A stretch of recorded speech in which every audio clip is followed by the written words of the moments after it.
உங்களுடைய பழைய காணொலியை விஜய் வரணும், தம்பி வரணும்னு சொல்லி போயிருக்கின்ற காணொலியை ஒன்னா சேர்த்து சமூக வலைதளங்கள்ல ஒப்பிட்டு கேட்கறாங்க. எப்படி பாக்குறீங்க? ஏன்னா நீங்க அது வரணுங்கிறத இப்போ நான் வந்திருக்கேன்னு வச்சுக்கிறேங்க. ஒரு சேவை செய்யும்போது எங்கள் ஊரில் மக்களுக்கு சேவை செய்ய வரும்போது சேவை செய்ய வந்தேன்னு இருக்கணும்.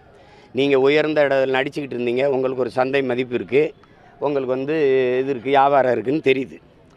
நான் உங்களுக்காக என்னுடைய உச்சத்தை, என்னுடைய வருவாயை விட்டுட்டு வந்தேன்னு சொன்னால் அப்போ என்ன கேள்வி வருது? உன்னை யார் விட்டுட்டு வர சொன்னதுன்னு வருதா இல்லையா?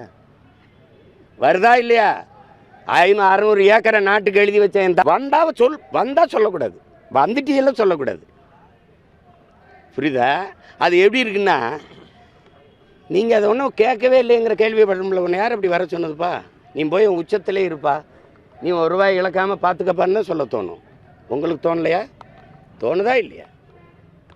நான் தான் உனக்கு பால் ஊட்டினேன், நான் தான் உனக்கு பால் ஊட்டினேன், நான் தான் உனக்கு பால் ஊட்டினேன்னு உங்கள் தாய் சொல்லிக்கிட்டே இருந்தால் உங்களுக்கு தாய் மேல் மதிப்பு வருமா? எப்படி சொல்லுங்கள். நான் சொல்கிறது நேசம் வருமா, வெறுப்பு வருமா?